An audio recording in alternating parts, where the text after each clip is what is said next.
Hello everyone, मैं doctor Latika Verma हूँ, associate professor department of psychology MM महिला कॉलेज आरा। आज का जो टॉपिक है वो है स्कोप ऑफ साइकोपैथोलॉजी, जो कि एक पोस्ट ग्रेजुएट कोर्स में आता है। साथ ही साथ हम लोग इसको अंडर ग्रेजुएट कोर्स में भी पढ़ते हैं। पेपर है साइकोपैथोलॉजी, जो कि CC3 और यूनिट 1 के अंतर्गत आता है। साइकोपैथोलॉजी के बारे में हमने पिछले 2 वीडियोस में बतलाया, डेफिनेशन के बारे में, मीनिंग के बारे में, उसका ओरिजिन कहाँ से आया, कैसे हुआ, कैसे इस ब्रांच को हमने देखा है, कैसे डेवलप होते हुए, और उसका क्या क्या किस किस तरह की पढ़ाई उसमें होती है और क्या क्या हम जानकारी उससे लेते हैं। आज हम लोग स्कोप के बारे में बताएंगे कि उसका स्कोप क्या है और किस किस फील्ड में वो स्टडी कर सकता है। जैसे कि हमने पहले भी बतलाया है कि एबनॉर्मल साइकोलॉजी और साइकोपैथोलॉजी बहुत ही इंटरकनेक्टेड है, और इनफैक्ट अगर हम लोग ये कहें कि psychopathology is an advanced form of abnormal psychology which is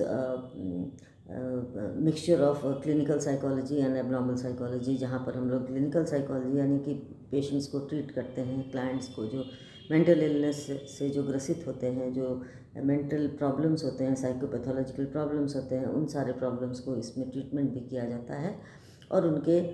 behavioural changes में भी इसमें परिवर्तन लाने की कोशिश की जाती है। वेरियस थेरापीज़ को यूज़ करते हैं हम लोग, डिफरेंट टाइप ऑफ थेरापीज़ अलग अलग कैटेगराइज करके पेशेंट्स को, और तब हम लोग उसके ऊपर प्रयोग करते हैं। तो साइकोपैथोलॉजी का फील्ड काफ़ी वास्ट है, उसका स्कोप काफ़ी वास्ट है, जो कि एबनॉर्मल साइकोलॉजी में संकीर्ण है। लेकिन यही इसका है कि एबनॉर्मल साइकोलॉजी से काफ़ी विस्तृत रूप से इसको हम लोग करते हैं, क्योंकि इसमें हम लोग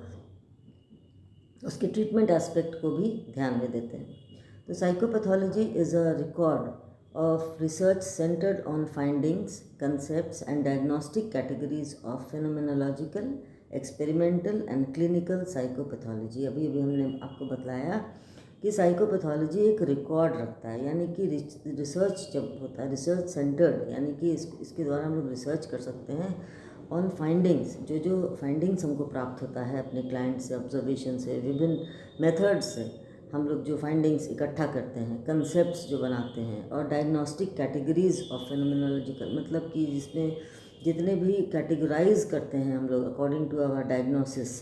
तो उसमें हम लोग एक्सपेरिमेंटल, क्लिनिकल पैथोलॉजी, ये सब सारे को अलग अलग हम लोग तरीके से कैटेगराइज करते हैं। The validity of concept applied in the neurosciences of mental functions are evaluated in order to closely bring together mind and brain।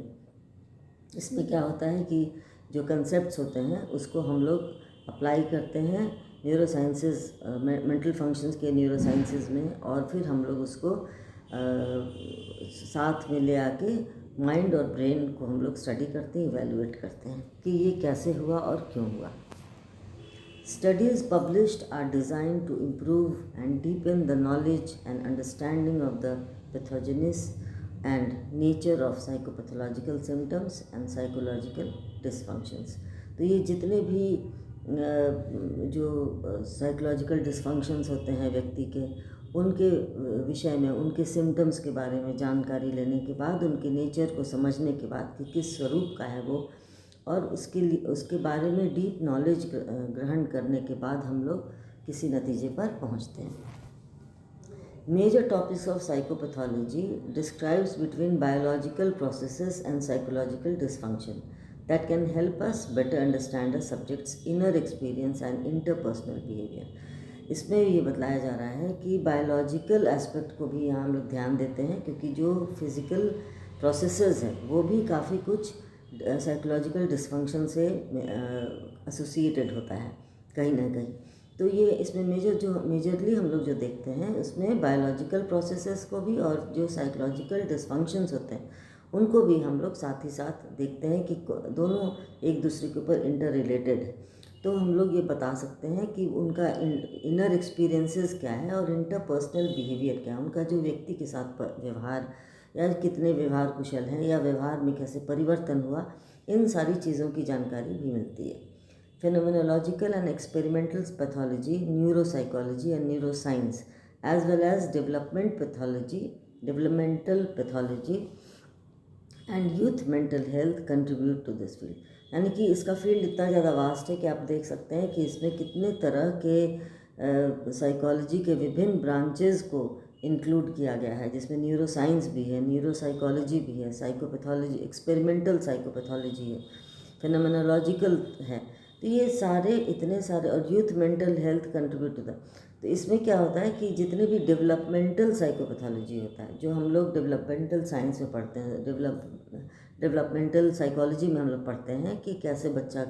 का डेवलपमेंट होता है, mental, physical, emotional, social, everything. तो ये लैंग्वेज डेवलपमेंट, ये सारे developments में जो psychopathology और यूथ कैसे वो बनता है, और यूथ मेंटल हेल्थ, यूथ का मेंटल हेल्थ, ये इतने सारे चीज़ों के बारे में जब हम लोग पढ़ते हैं तो वो कंट्रीब्यूट करता है, it makes a field of psychopathology की ये साइकोपैथोलॉजी का इतना बड़ा स्कोप है कि हम इन सारी चीज़ों के बारे में पढ़ते हैं। The main task of psychopathology are to record and describe experimental and behavioral abnormalities in their intersubjective context, to explain their origin from an objective scientific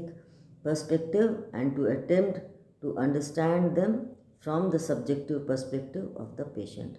in order to provide stable fundaments of how the work in clinical and scientific psychiatry. All three components are indispensable.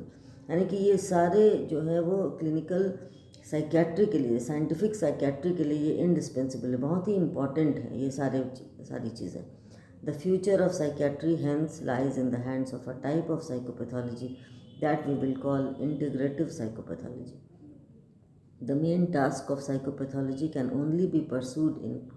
close cooperation with other branches of sciences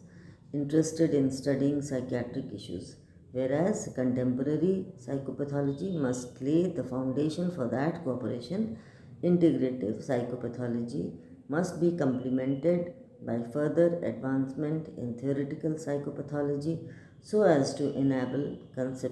conceptual new developments which can then be fruitful for cooperative research and psychiatric clinical practice. तो ये इतने सारे जिस चीज़ों के बारे में हमने आपको बताया कि जो उसका जो स्कोप है, जो इसका फील्ड है, वो काफ़ी विस्तृत है, जिसमें हम फिज़िकली, मेंटली, इमोशनली हर चीज़ को हम लोग स्टडी करते हैं, और डेवलपमेंटल से लेके न्यूरो साइंस तक, न्यूरो साइकोलॉजी तक हम लोग इसको पढ़ते हैं बहुत ही विस्तृत रूप में। तो ऑन द होल अगर हम कहें कि साइकोपैथोलॉजी अपने आप में एक ऐसा विषय है, एक ऐसा टॉपिक है, एक ऐसा पेपर है जिसमें जब हम पढ़ते हैं तो उसके बारे में पूरे सब्जेक्ट्स, जो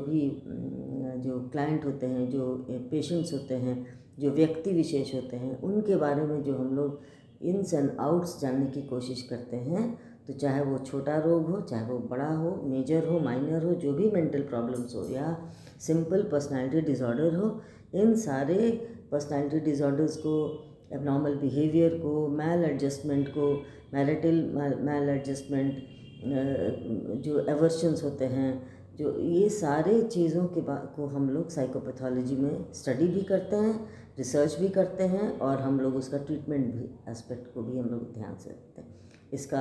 इसको दूसरे फील्ड में साइकियाट्री, जो कि मेडिकल स्टूडेंट्स जो होते हैं उन लोग साइकियाट्री के रूप में इसको पढ़ते हैं, और हम लोग मेंटल इलनेसेस को, पर्सनालिटी डिसऑर्डर्स को दूर करने में साइकोपैथोलॉजी का बहुत ही बड़ा रोल होता है। इसमें हम लोग विभिन्न प्रकार के थेरापीज़ को भी स्टडी करते हैं कि किस थेरापी को हम लोग कब और किसके ऊपर हम लोग प्रयोग कर सकते हैं। तो इसके बारे में लोग विस्तृत जानकारी हम लोग पूरे चैप्टर्स में, आगे आने वाले सभी चैप्टर्स में डिस्कस करेंगे।